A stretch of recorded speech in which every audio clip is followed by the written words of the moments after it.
So as a woman, you generally feel, you have a gut feeling and intuition before your head starts to take over. And this gut feeling for me has been there for a long time in this specific relationship. And I've been holding on to dear life to make it work, although it isn't supposed to work. There are relationships that we generally just have to accept that they were for a lesson. They were not something deeper than a lesson. They were not meant to be a lifelong thing. They were not meant to be for a new phase in our life. They were just meant to be for that one lesson, for that phase in your life, and then you have to move on from it. And I've been ignoring it, although internally, in inside, I already knew all along. And that's the thing. If you've been there and you're a spiritual girly, I got you. This is just something that I've come back to after I kind of lost myself in this should I call it a toxic relationship? In the end, you can call it whatever you want. If it's not for your benefit, if it doesn't bring out the best in you, it's generally not meant for you. So yeah, let's start there. When did I notice that this wasn't meant for me? Um, there were like a few incidents, but one I remember so intensely. It's someone somewhere I saw a video or I heard a podcast, I don't know, said that if um, if a water tap, for example, or like shower, whatever, doesn't give you warm water, it doesn't mean that there is no warm water. It means that the warm water is used somewhere else. So, what to, how to translate this into a relationship? If it feels like the person who should give you certain things, like in a relationship, it can be money, it can be emotional affection, it can be care, love, whatever. If that person, you don't get this anymore from them, even just being emotionally close, being emotionally available. Um, if you doesn't feel that anymore, and as a woman, you're generally very sensitive to this. Um, it means that it is used somewhere else. Maybe it's just for himself, like he is generally more interested in his needs and his wants and his hobbies, or in his friend group or in new connections. Whatever it is, you notice that there is no warm water anymore. And generally, it starts with small things and it just builds up. Like you notice that there is less and less effort, kindness, whatever it is, and it hurts. Like if you're in this relationship, it's most likely affected by your childhood traumas, and that's for another video because there's a whole nother topic about why you get into the relationships you get into. But I want to stick with this feeling, and generally your gut, your intuition telling you that something's off. Yeah, I would say when I was younger and when I was at the beginning of a relationship and I started feeling this kind of internal anxiety, I started talking, questioning, um, crying, having emotional outbursts. And as time moved on, and like I've been rather spiritual and self-reflected and interested in psychology, psychotherapy for the last 15 to 20 years. So I started to understand my own internal triggers and the situations I got myself into unconsciously. And and the thing is, you always need to reflect on yourself first, and afterwards you can deal with it with the other person. But for me, I realized that talking about it, asking questions, looking for validation outside of me, it didn't get me anywhere. So, what I did, I found my rituals in my everyday life. And first of all, I started decentering that certain person, which goes hand in hand with centering yourself as the main character in your life. And also, once again, for me, it's a process, a never ending process, which has to do with, once again, childhood traumas that I reconnect to myself. This is something I need to do on a daily basis as an empath, as someone who's very giving and very um, emotionally, like my emotional boundaries are kind of, because of my childhood, very leaky. Let's say it that way. Like generally, as an empath, you feel very much, you, even if you don't want to, you connect with emotions of others. So what I needed to do and what I need to do on a daily basis is to take care of my boundaries. Even if I'm outside and connected to many different people, I need to set emotional boundaries and be in my own kind of bubble that keeps me from taking on all the energies outside of me. And the other thing is, in a relationship, it's even more intense.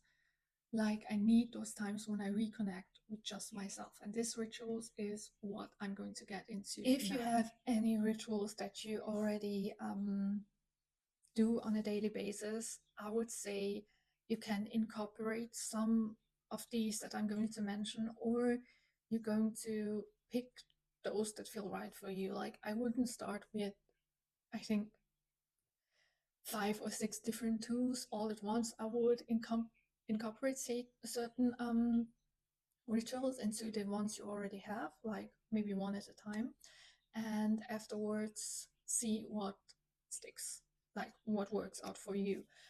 For me, it's the most important thing is for me journaling. Like, I've been journaling for the longest time, but for a very long time I did it the wrong way. Like, I was venting and talking about the bad stuff, and generally what works best is to write. For me, what works best for me is to write like it already happened. At first, it's kind of weird, uncomfortable to write about something that in reality hasn't happened, but you become used to it, to actually see it as kind of gratitude manifestation. Like, I would call it like that because I started writing about things that I'm genuinely grateful for. Like, I'm so glad that I'm in a healthy body and that my body works for me, that each cell in my body um, is filled with light and goodness, and generally all the things I'm grateful for within myself. And then I move into the things that I would like to have in my life. And I also say that I'm grateful that I have this car that helps me to get from A to B each day, and it's working just for me, and I enjoy it so much. And I'm so grateful for my healthy children that and they're so filled with life and laughter, and I'm so grateful for this friendship and for that. So see it as gratitude journal, but also you're talking about the things that you already want to have in your life and that are maybe not there yet. But the thing is, if you start to create this new reality, talk about it, affirm it, write about it, and you stick to it, because that's the point. Um, things are going to be normal, become normal, and become part of your everyday life. And yeah, that's the journaling part. The next thing is yoga and breath work. Like, I'm a yoga teacher. I've done yoga for a long, long time, and I have my yoga teacher. I've done my yoga teacher training like in 2018, and since then my yoga practice changed so much. So for me, it's mainly about reconnecting to myself and being in my body while moving and getting out of my thoughts and these repeating thought patterns that um, yeah, yoga is for me the thing that gets me out of my head into my body. That's what I wanted to say. And mainly it's because I pay attention to my breath first of all. That's a huge, huge part of yoga. And afterwards, I also pay attention to the movement. So that naturally leads to me getting out of my head. And as someone with ADHD, maybe you also find yourself in that kind of pattern, and yoga is a great tool for that. So besides that, I also have a ritual. I don't do it this daily, but especially if you want to get rid of energies and thoughts and certain presences in your life, this helps a lot. So I create maybe once a week or at certain times in your lives. People sometimes do this when it's full moon or whenever. I do this um, when I feel that there's a need to it. So you make a whole ritual out of it, like candle, crystals, whatever you want. Just be present and connected to yourself and write down all these energies, all these things you don't want in your life anymore, like negative thoughts.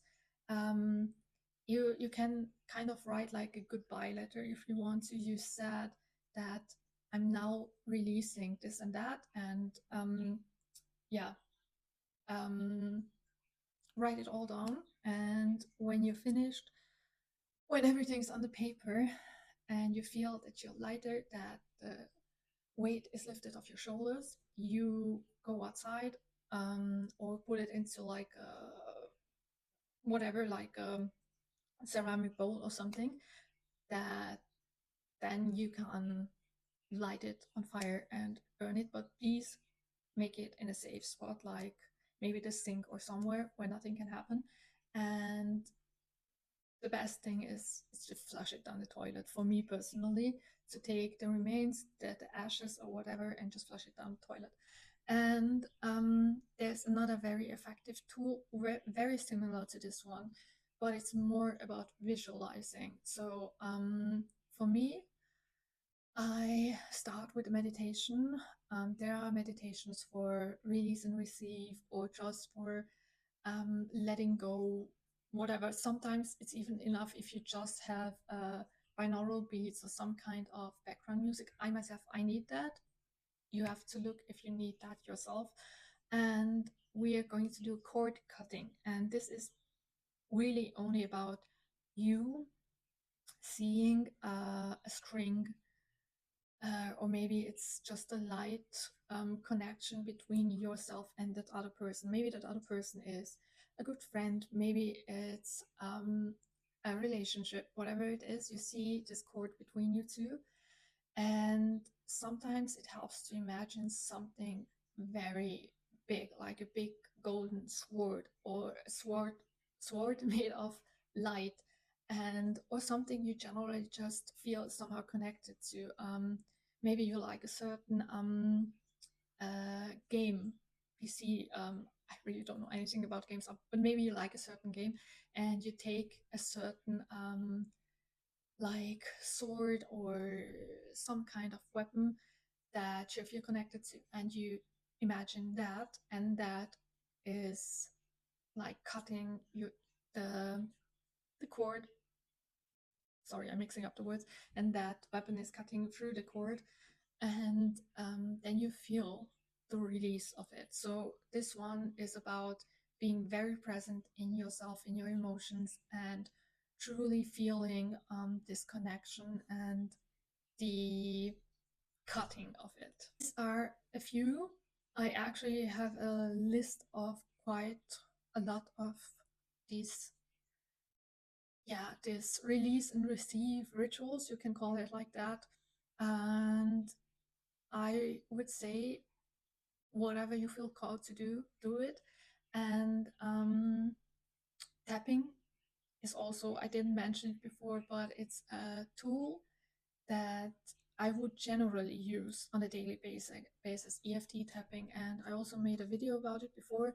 So EFT tapping is something, something that I generally use on a daily basis as a ritual. So you I hope that this helps in some kind of way, even if just for one person who finds relief and some kind of reconnection to yourself once again, because I'm in this situation and I know how draining a bad and unhealthy, say unhealthy relationship can be. And I'm going to talk more about the feminine and masculine, yin yang energies in my next video. So bye, till next time.